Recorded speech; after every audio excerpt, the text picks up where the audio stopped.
Welcome to The Right Chamber. The podcast where we dive deep into the fascinating world of medicine and healthcare. In every episode, we will talk about pivotal topics relating to medicine and surgery in the UK and what it's like to be a healthcare professional today. We are inviting doctors and other healthcare professionals across different specialties to discuss their experiences and give an insight into what their journey has been like. Please follow us on Instagram and TikTok at RGUCMS and subscribe to our YouTube channel, RGUC Media. So sit back, ignore the traffic, and enjoy the Right Chamber podcast.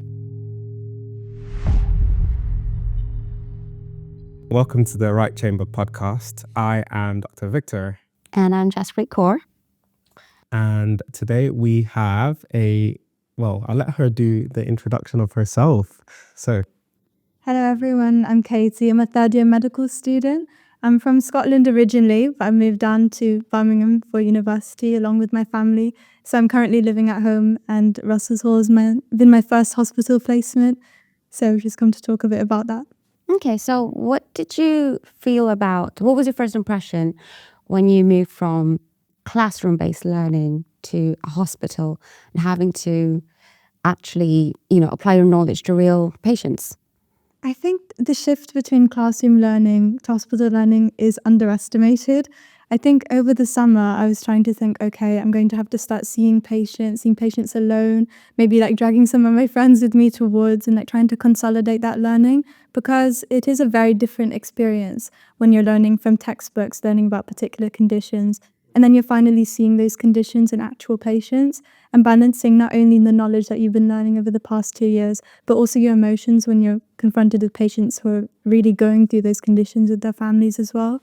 So I think going from the classroom experience to the hospital experience, it is quite overwhelming, but being at Russell's Hall really facilitated that process as the doctors have been really supportive. You're completely right. It takes a whole different set of skills, isn't it?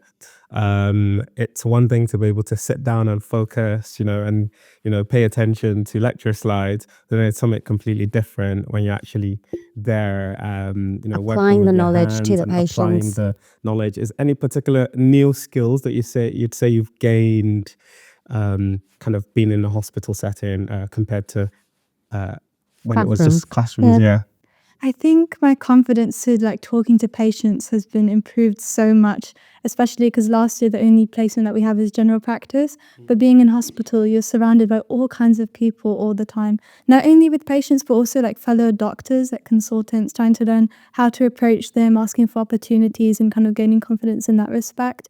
But also the clinical skills we've been learning, for example, taking bloods, things like that. It's something that you don't get to experience much in the first years of medical school.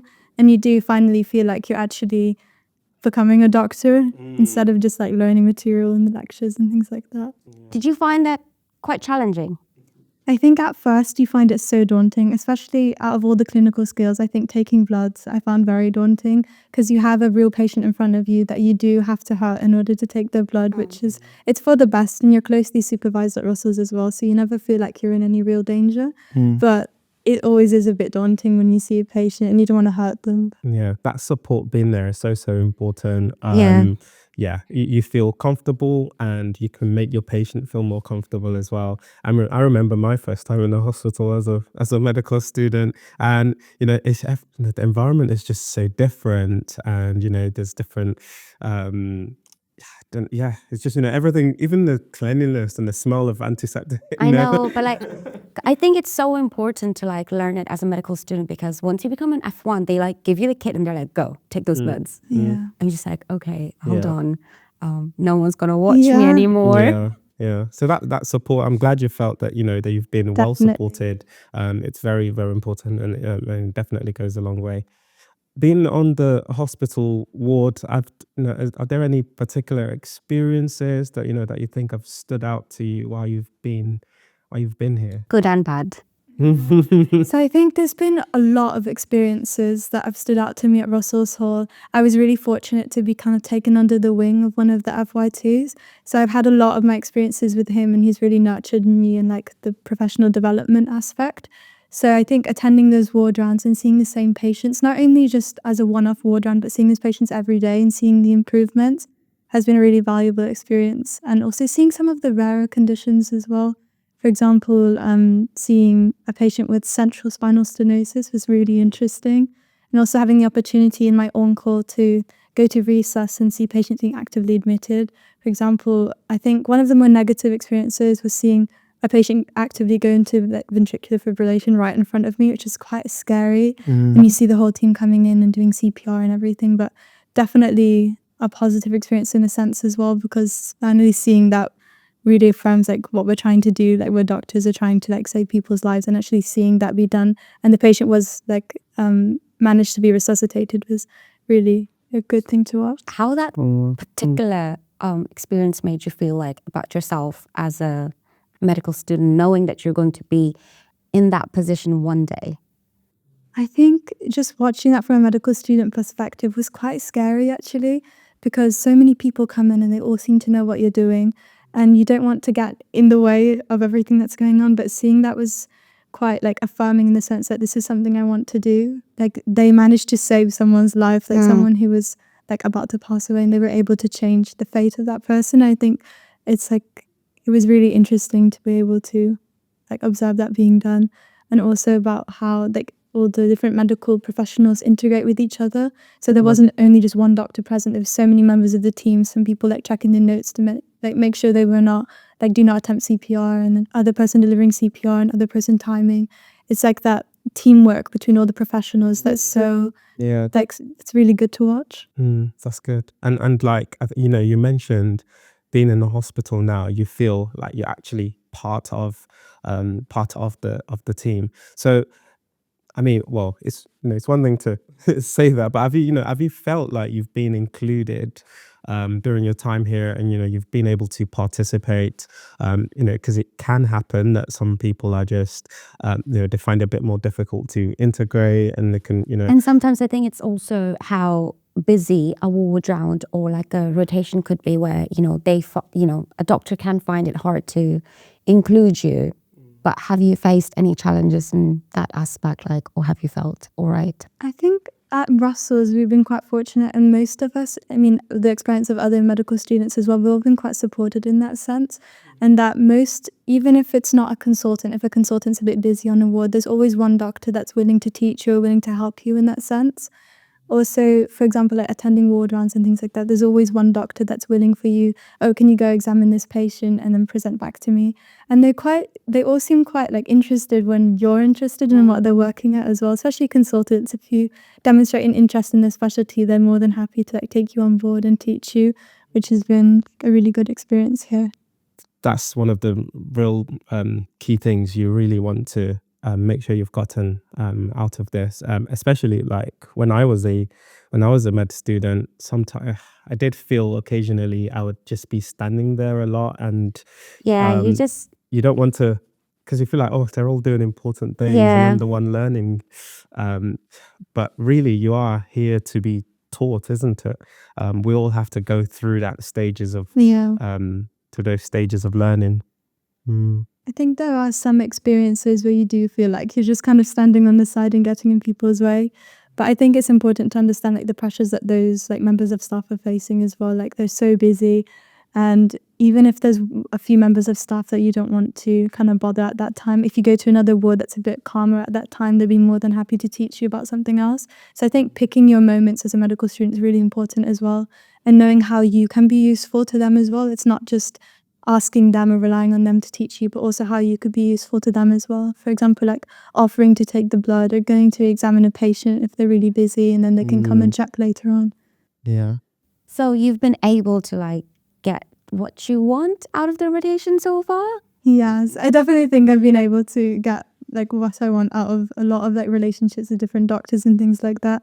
For example, like one of the doctors I've been working with, I managed to get involved in some research with him now, which has been like really useful, and he's been teaching me a lot about like pathophysiology and things that have been relevant to me. But I've also been helping him out with like clinical skills and things like that he doesn't want to be going to take the blood, so I do it for him and he observes. Yeah, So, that's good. That's really That's good, yeah, because we love it when medical students offer to take the blood. Oh yeah. Like you can be literally can be such a great help on the wards. Even the little things. I think it does depend on the doctors as well who are looking after the the students. So it really depends on their personality as well.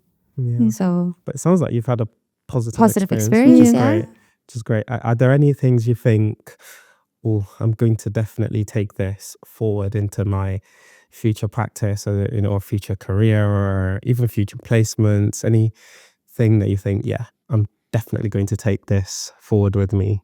I think just learning to be more confident and being more proactive as well, because I think confidence and proactivity are things that they're not necessarily inherent to someone's personality. They're skills that you can develop over time. And as someone as well that struggles with trying to approach people for the first time, I think having that courage to go and ask someone, is there anything I can help you with? Is there any research that you're currently doing that I can help to get involved with? I think that has developing that over the course of spending time at Russell's has been really useful, and that when you do ask, people want to help you. So I think bringing that forward to other hospitals will be really useful. And do you think that the RGUC is one of the places where you have found that things have really worked out for the medical students? Do you think anything that you think is quite stands out? I think with this being my first placement so far, I don't really know about the experience at other trusts, but I know that within our medical school, the RGUC is quite famous for being one of the best teaching placements that we can have. So I remember when I first found out I was getting Russell's first, I was really excited because I was thinking that's me, I've got good teaching at least for the first part of semester 1. So that was, I think, because there's a lot of teaching present. You have CTF teaching, which are going through all the lectures that we need to cover before the exams. And then you also have 3 different consultants, a surgical one, a medical one, and your SAT2. So I know that a lot of people haven't managed to go to theatre in other trusts. So having that surgical consultant present is someone that you can go to and ask, can I come to theatre? And I think that's one of the only reasons why I was able to go to theatre as much as I was, because my consultant was so happy to have us there and take us under his wing. So I think having that network already set up for you is really useful, instead of having to go out and actively seek out the consultants yourself, which has been the case for a lot of my colleagues in other trusts. So I think the RGUC has a really good system established there, which really nurtures medical students and doesn't push them too much out of their comfort zone at first. Yeah, that's brilliant. So a lot of that kind of initial legwork has been taken out or made easy for you to, so you have the access and the network to get all the experiences that will be beneficial for you. That's good. That's good. Because that's a very good point, that you don't have to, seek out and ask. Yes, because theatres is quite hard to get into, because again, you feel like you're going to be in the way. So that's good that your consultants actually give you access to theatres without you having to be scared to ask, really. Yeah. And then the range of experiences as well. So you'd have spent time on ward rounds, but then also you'd have had lecture-based teaching, as you've said, bedside. I think I've been involved with some of your bedside teaching, isn't it? And then there are different events as well that I know the random events that I don't know if you've taken part in any of those.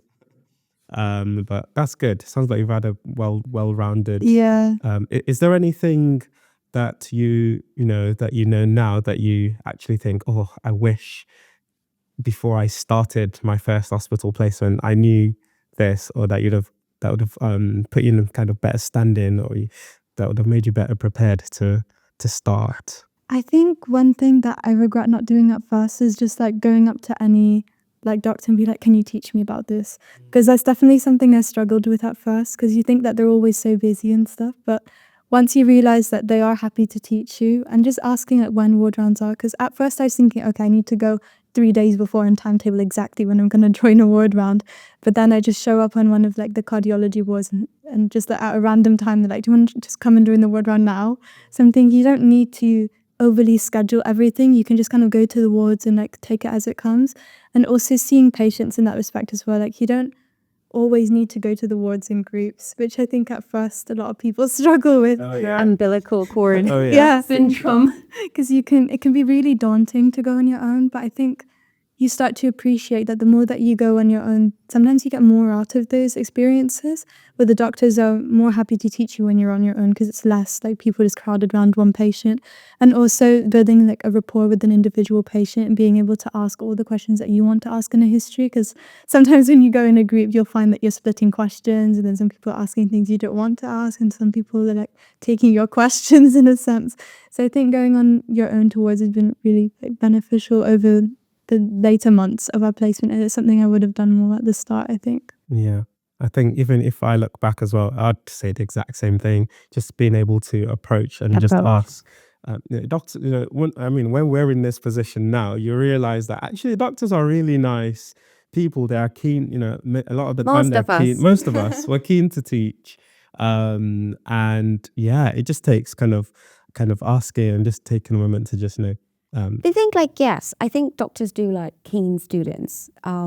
Just because and it's true that if there's like maybe 5 of you coming onto the ward and asking for the same thing, that can be a little bit overwhelming for the doctors themselves because they're trying to get their ward rounds done, they're trying to get their job done. But it's also very helpful when like students are like, is there anything I can help you with? And then, it just helps with the job list as well. And often, the students, they have more time that they can spend with the patient. As a doctor, we have this and that to do. We've got to make that referral. We've got to go, see this patient. We're being called up and down. But the medical student, you have that privilege that you can just stay a little bit longer with the patient and really listen to the concerns of the patient. So, there'll be other med students listening to this podcast, but definitely one thing I'd say is you are a key member of the team, and I think you'll get out of it as much as you are putting in. And I love that you mentioned about being proactive and taking that opportunity. But yeah, definitely kudos to you though. Do you know any of your colleagues that are coming to Russell's Hall? Have you told them any tips and tricks about how to deal with Russell's Hall? Yeah, so I've actually got a couple of my best friends coming here next semester, and they were telling me, I'm a bit worried about the commute or how's the teaching. And it's like, you're sorted, you're fine. If you're going to Russell's, that's it. Like, your teaching is going to be sorted for the next few months because it is such a good trust compared with other things that I've heard. And just realizing how lucky we are to be here at the moment. When you hear other stories about how a lot of my colleagues are not getting any teaching at the other trusts, and their experiences are more negative on the wards if it's really, really busy. So I think I have told them a bit about like, if you're at Russell's, it's really good if you go to like this particular wards where the doctors are really friendly, or depending if you're on like Block A or Block B, the experiences that you can get out of it. For example, if you have your surgical consultant, like make use of that and manage to go to theatre and things like that. So I think there has been a lot of like discussion about Russell's Hall and how good the teaching is there, and it's something that a lot of students are quite excited for coming next semester. I think we also have like feedback meetings every month. Yeah. So how did you find that? So I'm a firm rep, so having those meetings I think is really important, because even though there's not been any issues identified and from my firm, listening to other firms' experiences has been really interesting. For example, we all have different consultants that are teaching us. We all have different experiences on the wards and different blocks. So I think hearing about how the teaching like differs or how it's the same across all of the different firms has been really interesting, and how if teaching is a bit lacking in one of the firms, it's really nice that they allow you to like join, like they can combine like some of the firm teaching, which I think is really useful at Russell's, because I know in some other trusts they don't allow firms to like go to each other's teaching and things like that, but here they do. So I think that's another thing that's been really good. You've said loads of great things about our teaching here, which I'm very pleased with. But is there anything that you think actually if we're just done this, it would have made your time here or your experience that much better? Anything off the top of your head that we could have maybe done better? To be honest, because I've not really experienced the like situations at other hospitals, I can't really think of anything at the moment off of the top of my head. So does that mean that you would choose Russell's Hall again for your placements in the coming years? I definitely would. Yeah, I would definitely choose hospital again. Great. I think that's a job well done then. Yeah, especially because I do live quite far away. It's like around Nuneaton, so it does take me over 2 hours to get here every day. Wow. But I would still say it's definitely worth it for the level of teaching that we get here. Oh, that's great. Yeah. And that's a long journey. Mm. And how do you deal with like the tiredness, or, you know, how do you balance that? Like, I think it can be quite difficult sometimes, especially with like you're trying to like go through all the different forms of commuting. But I think getting lifts from other students has been really helpful. But even when you are taking like public transport, I try to utilize my time as best as I can. For example, I tend to do a lot of like revision on public transport, which it's not for everyone, but it's something, as I've been a commuter for a long time, it's something that I've kind of developed a lot, like the skills of managing to study on the commute. And also I think, especially if you have a ward round or some like theatre experience in the morning, it can be really good on the commute to dedicate that time to reading up on specific conditions or reading up on the surgery that you're going to attend, so that you can be more like engaged in what's going on. Yeah. Wow, that's amazing. I mean, if you have a really early start and you've got a 2-hour commute, you know, you just have to have your rota and really have to build on your time management skills. And I mean, you haven't mentioned that, but from what I've gauged, it sounds like that's something that you've mastered. Good. I think you've given a very good feedback to us, and we are I very think it's appreciative useful of as that. well. Yeah. So at least we know what things are working and what things we can do more of for future students. Good. Any other thing that you would like to mention, maybe for other medical students or that might be coming to the trust? Anything you'd like to mention? I think just for the other medical students coming to the trust, like just not to be scared, because Russell's is such a friendly place. The doctors are really supportive. The CTFs are so engaged in your learning and they're very supportive as well. Getting clinical skills has been really easy here. All the nurses are like friendly and able to like help you if you're struggling with anything like that. We also have designated time out with the clinical educators if you're struggling to get skills signed off as well. Then you have like designated opportunities where you can do that here. And also sign up sheets as well has been really useful. And I just want to say like thank you on behalf of like other medical students of the CTS, because I've had a really positive experience here, and I'm not sure if it's something that I'm going to be able to recreate at other trusts. I hope so. I hope so. I hope so. Yeah. Thank you so much for That's a wrap up. your time Thank on you. coming to our podcast. We just wish you the very best, really, for the future and your career, which just looks very bright. Promising. Thank you. So to everyone listening at home, just want to wish you a Merry Christmas and just compliments of the season. If anyone is keen to get on the podcast or you have a experience or something you're passionate about that you'd like to talk about, definitely get in touch with either of us. You'll find us in our CTF office, or just contact us on any of our social media platforms and we'll be sure to get back to you. That's a Merry Christmas from the podcasting team. I'll see you guys next year. See you next year. Remember to stay connected with us on social media. Follow us on Instagram and TikTok at RGUCMS, and subscribe to our YouTube channel, RGUC Media, for more exclusive content and updates. Thanks for tuning in to the Right Chamber podcast. Until next time.